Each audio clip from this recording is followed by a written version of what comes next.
días otra vez. Continuamos con la jornada. Empezamos, de hecho, con la jornada. Os pedimos disculpas porque tenemos que acompasar los tiempos en vivo y los tiempos en la retransmisión online. Entonces, por respeto a la gente que está conectándose, que como hemos dicho, tenemos más de 800 personas inscritas, y seguramente estarán accediendo a esas conferencias y a esos debates que sean de su interés, pues a lo mejor se conectan a la hora en punto en la que en el programa está previsto que comience. Y por eso tenemos que respetar los tiempos del programa para que todo el mundo tenga acceso online precisamente en el momento en el que estaba previsto en el programa. Y es por eso que estamos esperando estos minutos para dar comienzo a y media exactamente al primero de los debates. Pero vamos a empezar a presentar el primer debate, como hemos dicho, dentro de la metodología que habíamos previsto. Es una metodología para fijar conceptos. Lo primero que hay que fijar es los conceptos desde un punto de vista teórico y de pensamiento para sobre ellos poder después analizar las manifestaciones y los ejemplos de las diferentes censuras. Y el primer concepto que hay que fijar es qué es el arte, la creación y la expresión. ¿De qué estamos hablando cuando hablamos de arte, de creación y de expresión? Para ello, para debatir sobre este primer concepto, está con nosotros Juan Miguel Hernández de León, que es catedrático ya emérito, me aclaraba, de la Escuela Superior de Arquitectura de la Politécnica de Madrid y es autor de múltiples cientos de publicaciones que hemos hecho referencia en la biografía que tenéis a vuestra disposición. Y tenemos con nosotros a Haris Papoulias, que es doctor en filosofía e investigador del grupo de investigación sobre el idealismo alemán. Es autor del libro Iconoclastia endógena, una teoría de la imagen hegeliana, y además ha sido premio a mejor investigación en humanidades por la Universidad de Milán. Van a hacer un debate, van a dialogar entre ellos y nos van a decir finalmente o intentar definir finalmente qué es el arte, la creación y la expresión. ¿De qué hablamos cuando utilizamos estos vocablos, estos términos? Bueno, pues Juan Miguel, os doy la palabra y muchísimas gracias. Muchas gracias. Sí, naturalmente definir qué es el arte sería muy difícil. Toda la historia de la estética y de la filosofía está buscando una definición y quizás tampoco hay que dar una definición y quizás es precisamente el arte algo que por su naturaleza escapa de toda definición conceptual y es por eso que nos interesa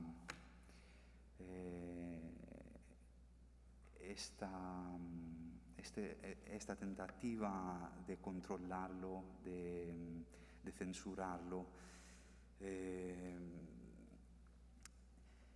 Yo empezaría por una paradoja que el término mismo censura nos presenta y especialmente a todos que nos ocupamos del arte bien en un aspecto práctico, más bien en un aspecto teórico. Es decir, la censura siempre ha sido dirigida hacia el contenido del arte. Y todos, especialmente hoy en día, aprendemos cómo juzgar y cómo reflexionar sobre el arte permaneciendo dentro de un marco de criterios solamente formales y artísticos. Pero la censura siempre se dirige a su contenido.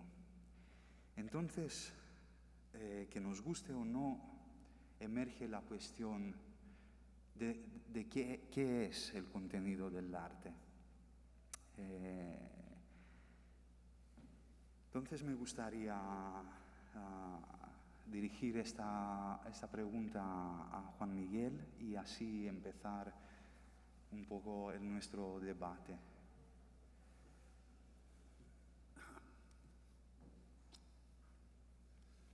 Pues muchas gracias, Haris, muchas gracias, Patricia, por la presentación.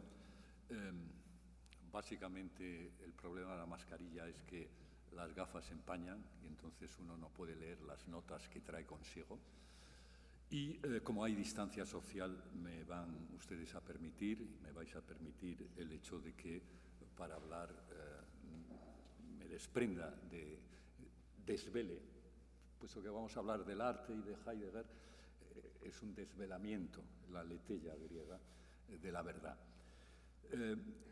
Realmente el problema que nos toca a nosotros de comienzo, ¿qué es una obra de arte o qué es el arte? Es la pregunta más difícil posiblemente de las que se van a plantear en estas jornadas. Pero hay antecedentes. Fíjense, Alfred Hamilton Barr recoge en uno de sus libros, en uno de sus ensayos, que en octubre de 1954 el Consejo de la Federación Norteamericana de las Artes aprobó una declaración sobre la libertad artística que pretendía, y ahora cito textualmente lo que decía aquella declaración de libertad artística, servir de guía a aquellas actividades de la Organización Nacional de Arte relacionadas con el arte contemporáneo. Y otra parte de la cita es la más rotunda: la libertad de expresión artística en una obra de arte visual, podríamos extenderla a otras disciplinas artísticas, al igual que la libertad de palabra y de prensa, es fundamental en nuestra democracia. ¿Qué es lo que estaba sucediendo en aquellos momentos, en el año 1954, en los Estados Unidos? Bueno, todos sabemos y recordamos aquella atmósfera macartiana en la que había una intervención de censura en distintas actividades artísticas. Pero Alfred Barr va a dirigir una carta precisamente a la USIA, la United States Information Agency, es decir, una agencia del Departamento del Estado que se ocupa de los sistemas de información y de intervención sobre toda manifestación artística o sobre todo en la promoción internacional de esas actividades artísticas. ¿Y cuál es el problema? Que existían dos tipos de censura en aquel momento.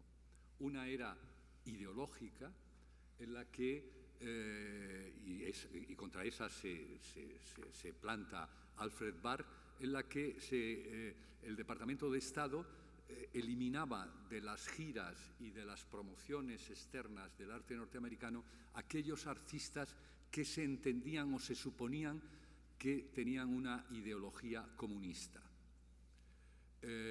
La otra censura era de tipo académico.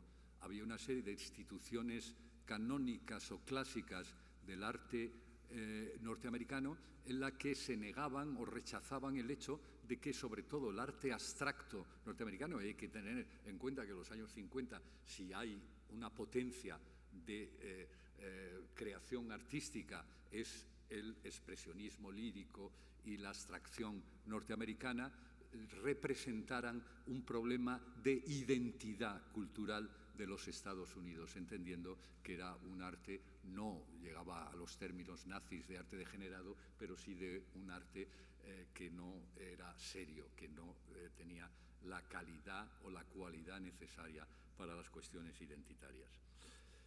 Por supuesto, en la carta de Alfred Barr lo que viene a decir es que, de alguna manera, las obras de arte no tienen en principio nada que ver con la ideología del creador.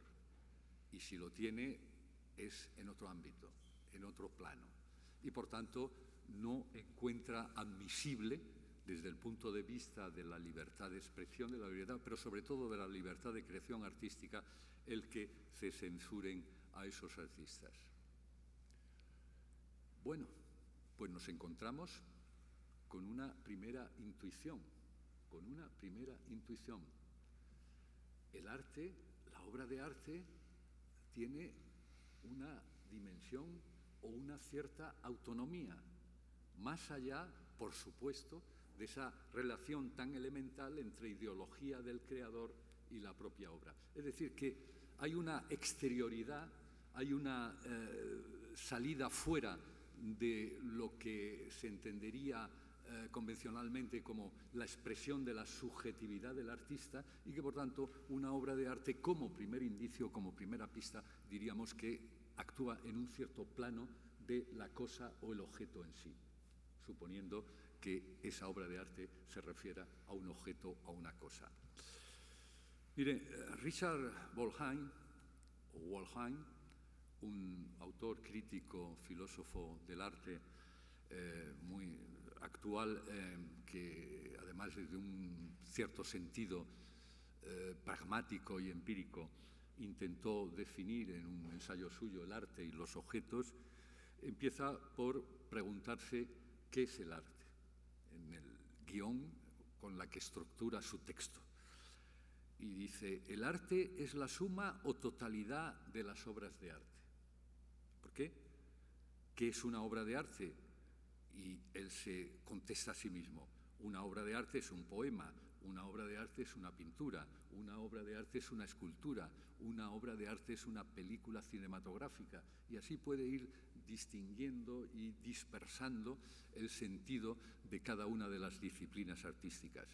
Por tanto, esa concepción unitaria de obra de arte se encarna o se sustancia precisamente en la pluralidad de las prácticas artísticas. Bueno, el problema es que cuando nos preguntamos qué es una obra de arte, que sería el elemento objeto sustancial a considerar desde el punto de vista de su distinción con lo expresivo, con la libertad de expresión, que es comunicación pura, si esa obra de arte tiene un objeto propio o tiene un plano de autonomía propia, por tanto, la recepción o consideración de lo que es en una supuesta sustancia, estaríamos hablando de una cuestión distinta que la pura comunicación verbal, escrita o el derecho a la expresión libre ideológica. Claro, la pregunta de qué es una obra de arte, aparecen dos sustantivos que habría que definir. Habría que definir obra, ¿qué es una obra? Porque, a ver, entre un cuadro de Tiziano, de Velázquez, de Miguel Ángel y el retrete de Duchamp, ubicado en el ámbito de un museo, digamos que hay una cierta o una gran diferencia. En unos parece que es más la acción, el movimiento o el gesto de ubicar un objet trouvé, un objeto banal, en un ámbito, diríamos, ritual o académico, en la acción, de ahí viene el arte performativo y el arte de acción y el arte conceptual, respecto a lo que es la obra material en el sentido clásico de la pintura, de la escultura o de otras disciplinas artísticas. Por tanto, hay que ver qué es obra, habría que verlo, no creo que en los minutos que tenemos podamos llegar a una definición en profundidad de qué es una obra y, por supuesto, todavía más complejo, sobre todo por la cantidad bibliográfica de aportaciones que se han realizado, qué es arte, qué es esa tecné transformada en ars a partir de la traducción del término griego al latín. Yo, en ese sentido, de manera casi sintética o quizás podríamos denominarla provocadora, me voy a hacer un rápido recorrido por tres autores de una cierta actualidad o de una cierta permanencia en el debate contemporáneo. Me refiero al pensador y, sobre todo, interesado en cuestiones artísticas, Jean-Luc Nancy, en el que estructura un concepto, y es el que me interesa en este caso, de lo singular, plural, como elemento constitutivo de esa esencia extraña de un arte o una tecné que se articula a través de lo plural, de las distintas artes. En Heidegger, cómo no, sobre todo en ese ensayo del origen de la obra de arte, que ya saben que no es un relato historiográfico, sino es un salto hacia atrás hacia la fundamentación de lo que él llama o quiere entender como obra de arte, que después transforma en Vorsprung, es decir, un salto hacia adelante, es la condición que le da a la obra de arte, pero sobre todo que tiene una definición muy, digamos, directa y que lo entiende el arte como un llegar a acontecer la verdad.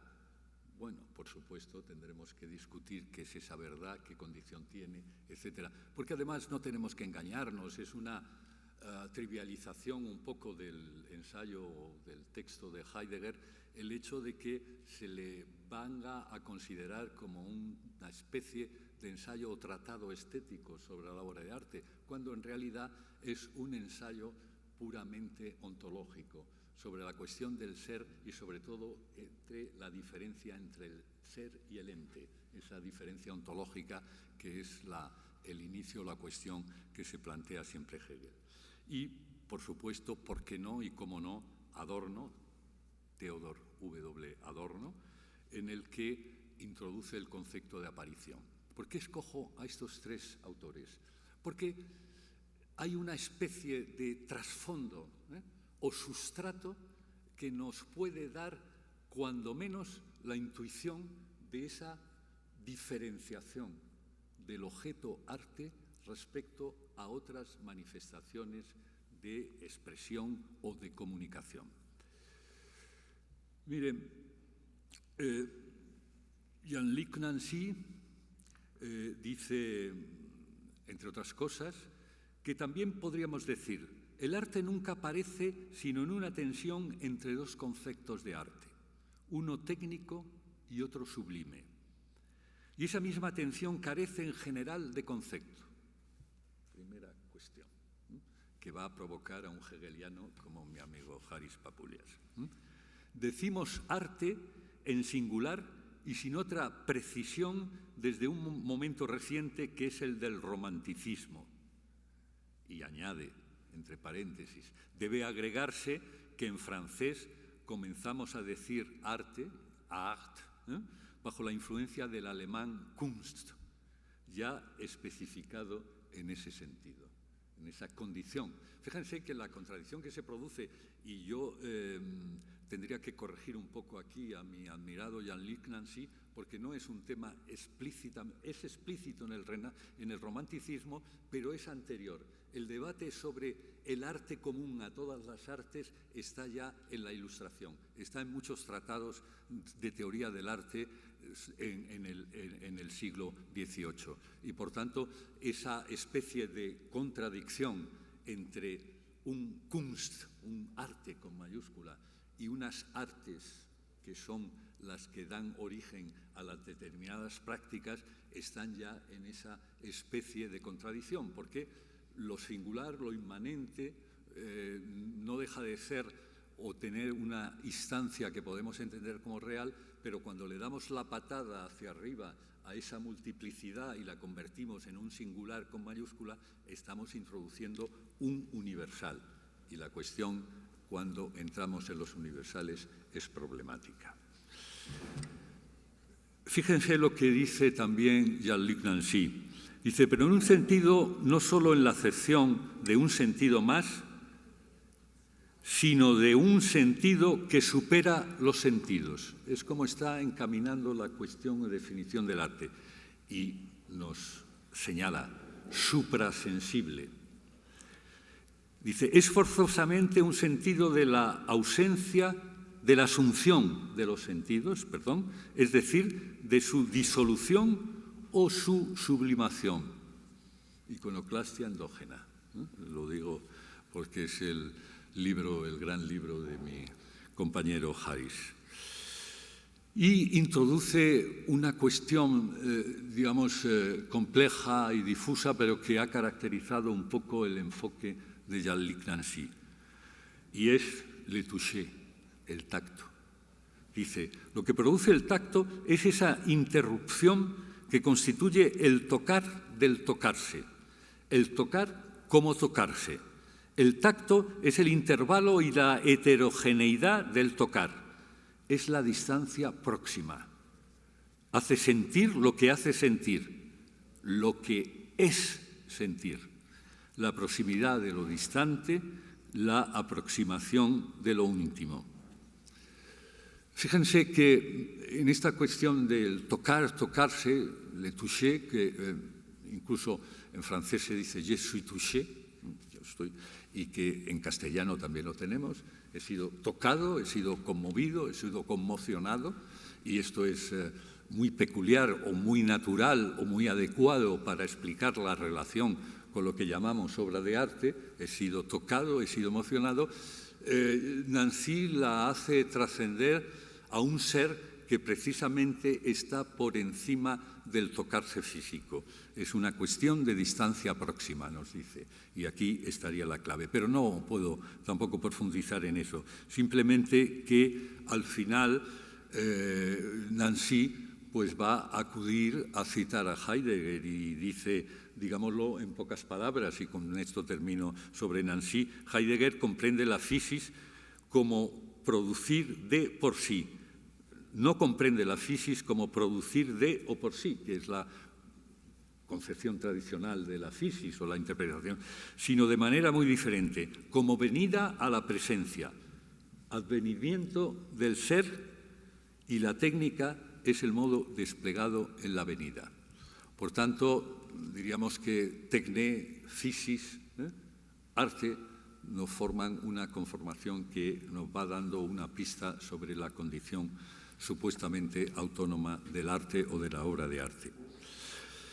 Muy rápidamente, Adorno nos habla de la aparición, elabora en sus clases de teoría estética, transcritas después y recopiladas, nos habla o elabora el concepto de aparición como una de las condiciones de la obra de arte.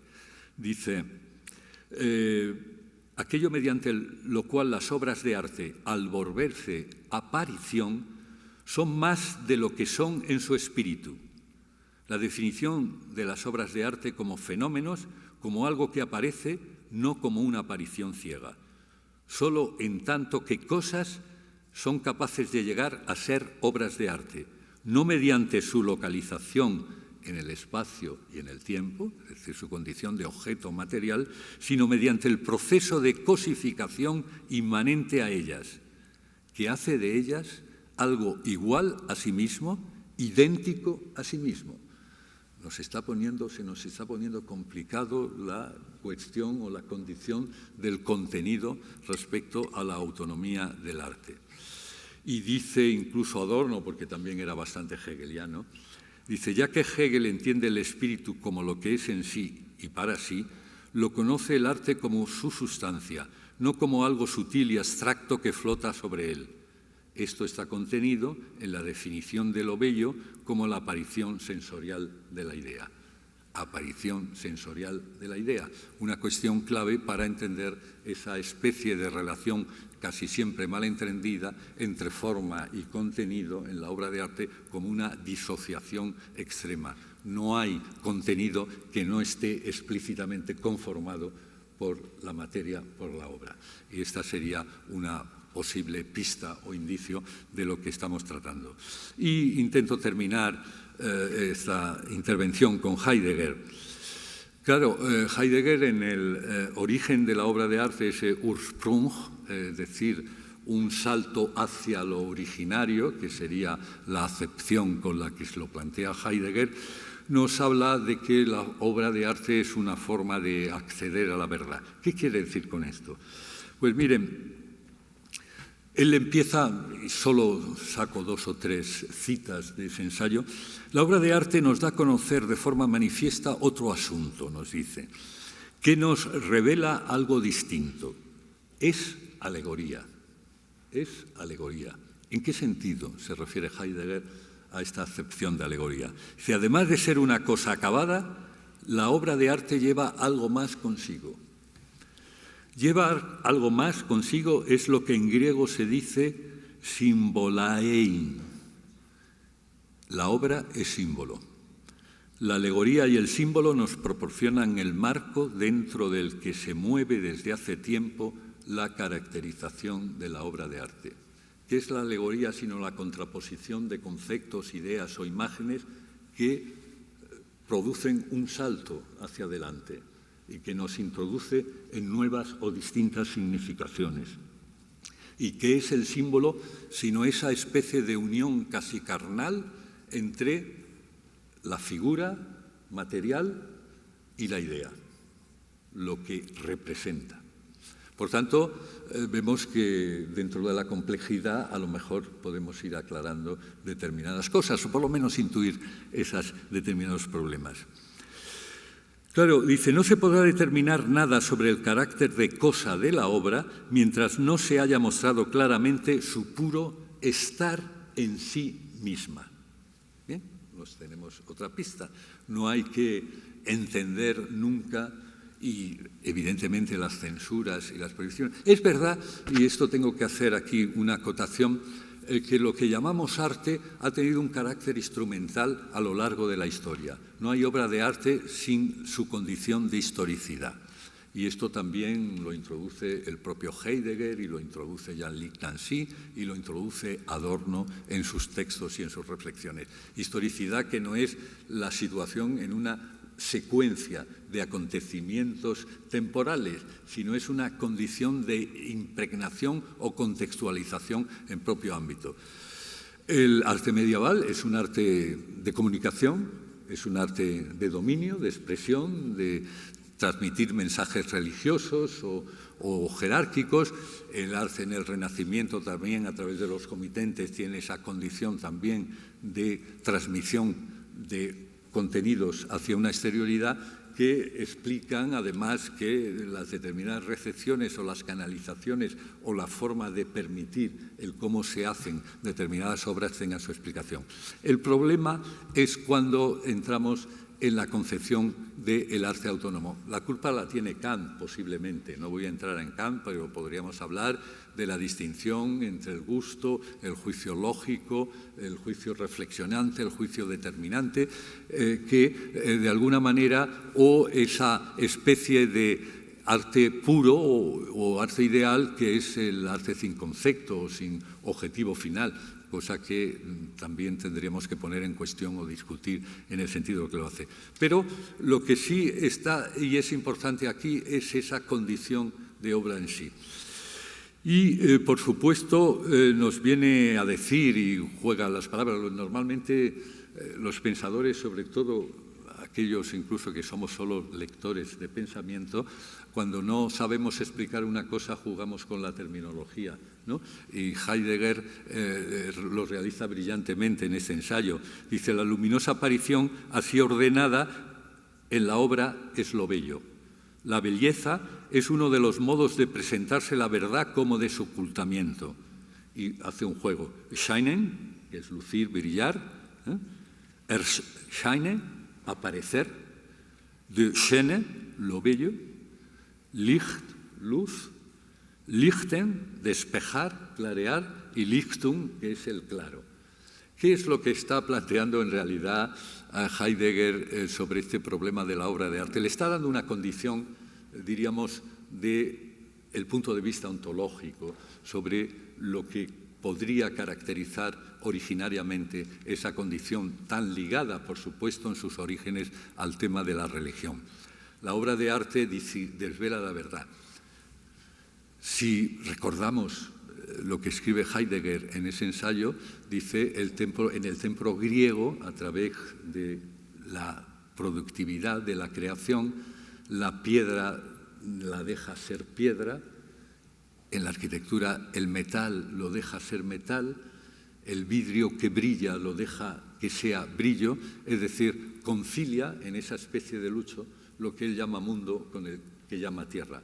Y el desvelamiento de la verdad es precisamente el ser, la existencia y no la esencia, la que le confía o cree confiarle Heidegger la naturaleza de lo que llama obra de arte, pero nunca. Es más, hay un apéndice en la que rechaza o avisa de que los estudios de la estética lo que hacen es objetualizar precisamente la cosa de estudio y por tanto se deriva hacia otros caminos. Yo creo que en esta serie de cuestiones muy apresuradas por el tiempo además comprometido, Se deducen varias cosas y yo por lo menos me voy a centrar en dos a efectos de intentar sentar una base de discusión o de reflexión. La primera es la naturaleza de que hay una peculiaridad o condición, diríamos sustancia específica, de lo que llamamos obra de arte o arte, que lo hace diferente o le da una distinción en cuanto a otras prácticas o actividades, sea objeto, sea cosa o sea acción. Por tanto, ahí tendríamos que entender que hay un reto, cuando menos jurídico, para entender la relación precisamente entre la expresión, la acedía, el derecho al decir libre y lo que es la condición específica de obra de arte. Y en segundo lugar, la cuestión del contenido.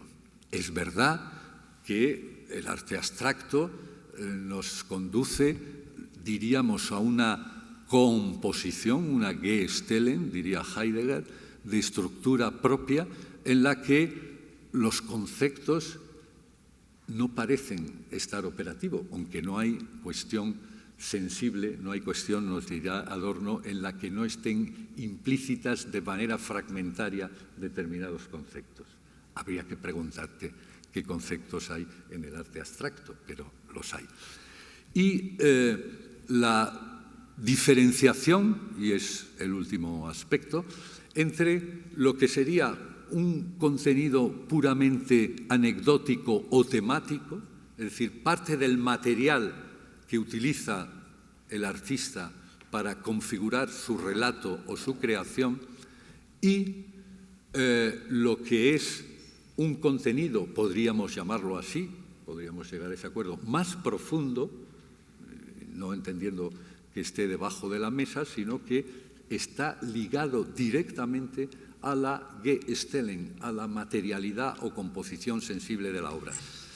Termino con un ejemplo además, aquí tengo un gran amigo cinematográfico, que es en el tema del cine, que yo recuerdo, todos recordamos, aquel debate que había entre Positif y Cahiers de Cinéma respecto al cine, por ejemplo, de John Ford.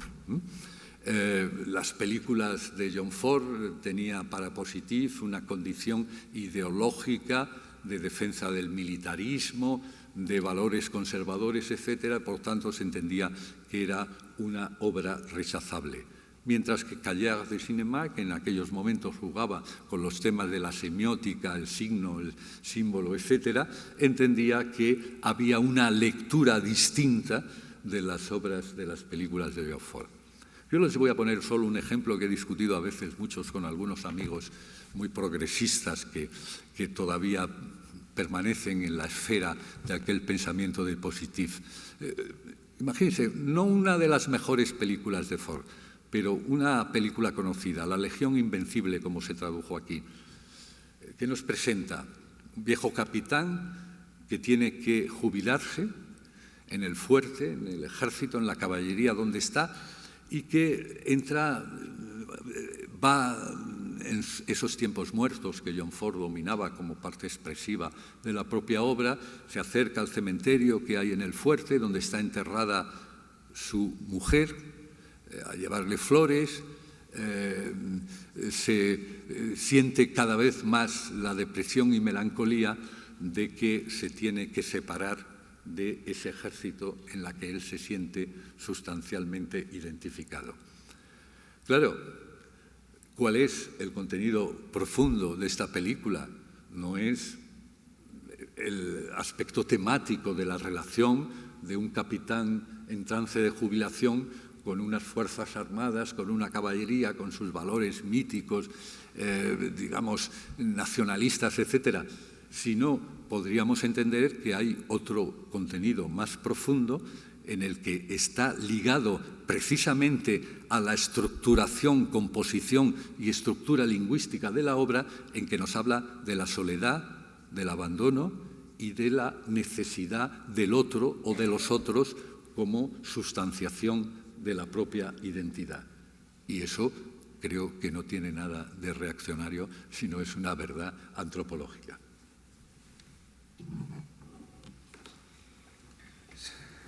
Muchísimas cosas y difíciles. Yo intentaría resumir la posición de Juan Miguel, si es así, si es correcto lo que he podido entender, en el término autonomía. La manera, la estrategia que muchos artistas y muchos teóricos del arte han intentado proponer para salvar el arte de la censura ha sido precisamente este término, su presunta autonomía. Pero desde un punto de vista filosófico no es tan simple. No es tan simple porque, para empezar, el arte no puede ser autónomo porque su contenido, más allá de lo que la censura tiene como objetivo, su contenido propio, es decir, la materia misma, le viene dado. Entonces, se encuentra siempre en una situación de pasividad, y es la razón por la que la mayoría de los filósofos, a partir de Platón, han tenido grandes sospechas contra él. Por otro lado, pero, es verdad que, y por eso el arte es uno de los fenómenos culturales más importantes que tenemos en la vida, es que es el primer momento de lucha contra este material. Entonces, se encuentra siempre determinado por dos extremos: por el material y la pasividad, y por la lucha por la libertad conceptual, la libertad de la representación. Y es por esta razón que Adorno, como citabas tú, se había pronunciado sobre este asunto de una manera que creo es bastante difícil superar. Podemos matizarla siempre hacia muchas direcciones, pero él, pensando en esta paradoja, decía que el arte tiene un carácter doble, ¿no?, de autonomía y de hecho social. Y no veo la manera de salir de esta dicotomía, porque cuando apelamos a la cuestión de la forma para dar autonomía al arte, naturalmente es algo verdadero, pero es un criterio interno del arte. De hecho, la censura nunca viene a decir esta obra de arte está hecha mal. Es decir, podemos hablar mucho sobre la autonomía del arte y del artista a la hora de proceder y en el proceso de creación, pero nunca vamos a responder así a los problemas que nos pone la censura. Además, la autonomía, yo creo que incluso para los románticos y con todas sus invenciones, no creo que haya tenido tanta importancia como en nuestros días, como característica general de toda nuestra sociedad, ¿no?, que nos gusta lo fragmentario, que la autonomía como libertad de arbitrio fundamentalmente, ¿no?, mientras que en griego autonomía significa obedecer a la propia ley. Entonces, pensando sobre la posibilidad de cómo fomentar la libertad artística, yo creo que la vía no sería pasar por una presunta autonomía, porque además, decía Benedetto Croce, decía que los románticos han puesto el arte tan en las nubes que al final no servía a nada, no sabían qué hacer de ello. Y de hecho hemos visto las consecuencias en la estética del siglo XX y los artistas mismos que llegan a declarar la muerte del arte. Entonces, yo más que... además, serían muchísimas las cosas que comentar sobre lo que ha dicho Juan Miguel. Por ejemplo, Jean-Luc Nancy ahora se acuerda del tacto. ¿Qué peor elemento para fomentar la libertad del arte que volver a fijarse al tacto, que es precisamente el sentido menos libre que tenemos, ¿no? ¿Por qué? Porque tiene que estar siempre en contacto con su objeto, ¿no? Mientras, por ejemplo, es inútil ahora que retome la cuestión de la visión y la importancia de la vista en el arte, ¿no? Porque es esta libertad de poder acoger lo que está lejos sin tener esta necesidad práctica. Y aquí esta cuestión de lo práctico, ¿no? Y del teorético.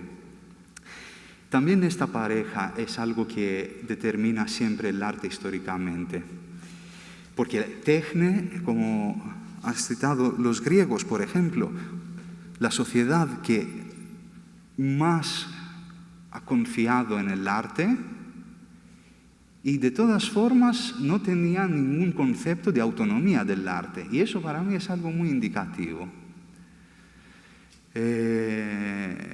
¿Por qué? Porque precisamente el concepto de arte significaba en el mismo tiempo una práctica, un saber hacer, ¿no? Y en el mismo tiempo un método siempre derivado de la experiencia, naturalmente.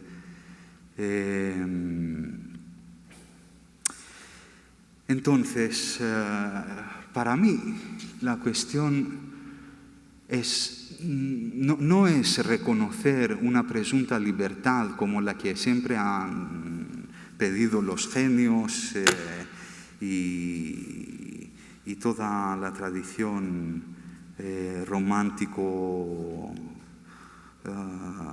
idealista, sino reconocer, como había hecho en aquellos años, por ejemplo, Friedrich Schiller, reconocer su posición intermedia entre la razón y la sensibilidad, porque así precisamente adquiere un valor inestimable como quizás el único vehículo verdadero para lograr una liberación efectiva en la sociedad. Quizás deberíamos llegar a una conclusión, a las preguntas. No creo que tengamos mucho tiempo. No hace falta llegar a ninguna conclusión ni a ninguna síntesis, sobre todo si te apoyas en Benedetto Croce, que ese sí que era idealista, y por tanto, en mi caso, completamente preferido. Es muy rápido. En primer lugar, no has entendido, perdóname, Haris, nada del concepto de Le Toucher en Nancy. No se trata del tacto físico, precisamente, y por tanto estaríamos hablando de otra cuestión, pero es un debate fascinante, pero me temo que no tenemos tiempo ni es el lugar para estoy hacerlo. Contento de pero no haber quedamos Nancy, y tal. ¿verdad? Y por supuesto, por resumir, a ver, hay una cuestión que incluso está en Platón de el nivel fronterizo donde se sitúa lo que llamamos arte. Les voy a leer una cita de una nota a pie de página del profesor Emilio Lledó en una traducción precisamente de uno de los diálogos platónicos. Dice Emilio Lledó: la belleza es frontera entre ese conocimiento sensible y la forma superior e intuitiva del saber. cuyo supremo esplendor como mente no podemos ver, pero la belleza sí se deja ver. Su ser es, pues, fronterizo, su realidad inmanente y, en cierto modo, trascendente. No ata a la visión del instante y nos traspasa también hacia ese deseo que tensa el amor en un tiempo más pleno y largo que el de la temporalidad inmediata que los ojos aprehenden. Por tanto, diríamos que nos situaríamos en un ámbito fronterizo, cuando menos, que nos habla de esa posibilidad de concepción, no diría yo autónoma en el sentido que se estaba o que se puede entender coloquialmente, pero sí en el sentido del campo propio de acción que va más allá de las consecuencias respecto al ámbito social o histórico donde se producen. Si me permites una nota sobre esta nota, es verdad lo que dice Emilio Lledó y lo dice sobre la belleza, si te fijas, porque es este el problema de Platón, que este es el papel de la belleza y no del arte. Y eso nos debería hacer pensar hoy en día dónde y cómo han acabado ciertos conceptos relacionados con la producción artística, por ejemplo, de la belleza. Hoy en día nadie se interesa de los conceptos. Bueno, yo... Schöne Licht, Scheine. Son las 10:13, tenemos hasta el cuarto. Yo creo que el objetivo lo habéis cumplido con creces, que era precisamente esta reflexión, precisamente esto de dejar las cuestiones también abiertas, apuntar hacia la problemática y hacia la dificultad de la definición del concepto. Vamos a dar paso a una preguntita, si os parece, ¿vale? Que yo la tengo aquí, me la han pasado por móvil, pero nos la acaban de poner aquí. Si la podéis contestar muy brevemente a alguno de los dos si queréis dar una opinión, porque nos quedan un par de minutitos para poder entrar en la siguiente mesa. Os preguntan sobre si se censura la obra o la intencionalidad que se supone en ella. Yo creo que aquí está relacionado con ¿se censura la obra o la intencionalidad que se supone en ella? Entonces, pues se refiere efectivamente a ese doble aspecto, ¿no? sobre el que estáis reflexionando dentro de la obra.